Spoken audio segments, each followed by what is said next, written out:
The law of chemical combination में अगला topic है Gay Lussac's law of gaseous volume. Gay Lussac's law क्या कहता है कि अगर हमारे पास दो रिएक्टेंट हैं, जैसे हमने ले लिया N2 ले लिया, क्या ले लिया N2 ले लिया, और वो गैसियस स्टेट में है, और हमने O2 ले लिया, ये भी क्या है गैसियस स्टेट में है।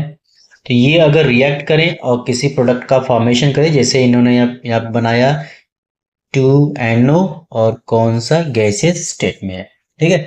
तो गैल्जॉक सेज दैट कि अगर रिएक्टेंट गैसियस स्टेट में है और प्रोडक्ट भी क्या है गैसियस स्टेट में है, तो जो रिएक्टेंट के वॉल्यूम्स होंगे और जो प्रोडक्ट के वॉल्यूम्स होंगे, उनका जो रेशियो होगा वो हमेशा एक सिंपल होल नंबर रेशियो होगा। चलिए देखते हैं कैसे।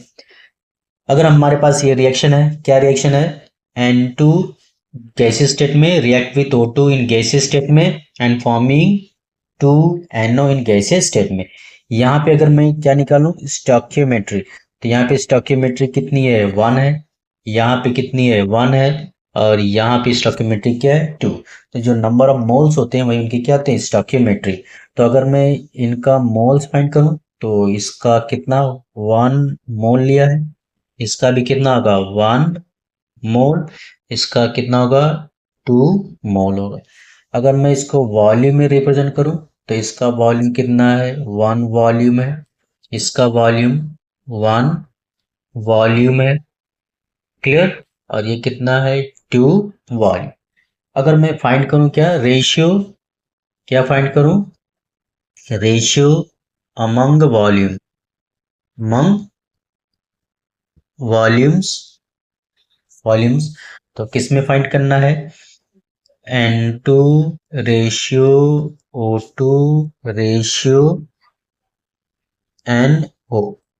अब N2 का जो वॉल्यूम है वो कितना है 1 वॉल्यूम है, रेशियो O2 का जो वॉल्यूम है ये 1 वॉल्यूम है, और NO का जो वॉल्यूम है वो 2 वॉल्यूम है।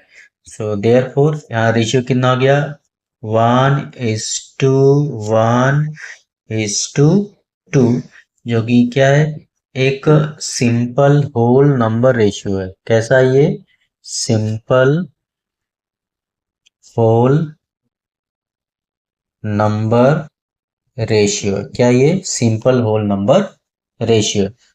चलिए एक और एग्जांपल देखते हैं। हमारे पास है N2, it is going to react with H2 and it forms ammonia NH3। Nitrogen gases state में होता है, हाइड्रोजन भी कहता है गैसेस स्टेट में, और अमोनिया यहाँ पे जो फॉर्म हुआ वो भी किस में गैसियस स्टेट में है। तो गेल्जॉस लॉ का जो सबसे पहला कंडीशन है वो कंडीशन ये है कि रिएक्टेंट और प्रोडक्ट गैसियस स्टेट में होने चाहिए। रिएक्शन को अगर हम लोग बैलेंस करते हैं, तो यहाँ पे बनता है 2NH3 और 3 moles of this one is used. अगर हम लोग यहाँ पे क्या फाइंड कर लें स्टोइकियोमेट्री, तो इसकी स्टोइकियोमेट्री कितनी है 1, इसकी स्टोइकियोमेट्री कितनी है 3, इसकी स्टोइकियोमेट्री कितनी है 2 है। नाउ अगर हम लोग यहाँ पे फाइंड कर लें मोल्स, तो ये 1 मोल यूज्ड हुआ है, हाइड्रोजन 3 मोल यूज हुआ है, एंड अमोनिया का 2 मोल फॉर्मेशन हुआ है। इसके लिए जो वॉल्यूम चाहिए, क्या चाहिए वॉल्यूम, तो नाइट्रोजन का 1 वॉल्यूम हाइड्रोजन के 3 वॉल्यूम से रिएक्ट करके 2 वॉल्यूम ऑफ अमोनिया का फॉर्मेशन करता है। अगर हम लोग फाइंड कर लें रेशियो अमंग वॉल्यूम्स, क्या फाइंड कर लें रेशियो अमंग वॉल्यूम्स, तो कौन कौन से यहाँ पे एलिमेंट्स हैं, एक है nitrogen ratio hydrogen ratio ammonia. तो यहाँ पे अगर आप परसेंट वॉल्यूम देखिए, तो नाइट्रोजन का 1 वॉल्यूम यूज हुआ है, हाइड्रोजन का 3 वॉल्यूम यूज हुआ है, अमोनिया का 2 वॉल्यूम फॉर्म हुआ है।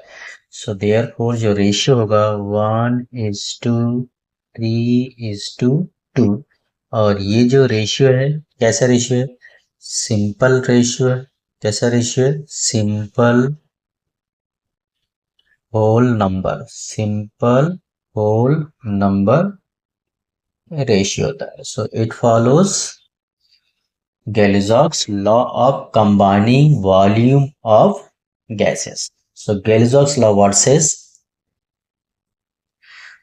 When gases combine or produced in a chemical combination, they do show in a simple ratio by volume, provided all gases are at the same temperature and pressure. मतलब हम लोग यहाँ पे किस पे बात कर रहे हैं, STP पर. या फिर दूसरी तरह से डिफाइन कर सकते हैं कि when reactant and products are in gaseous state, then there is a simple whole number ratio among their volume, and this is known as Galileu's law of gaseous volume. Thank you for watching Atlas Chemistry.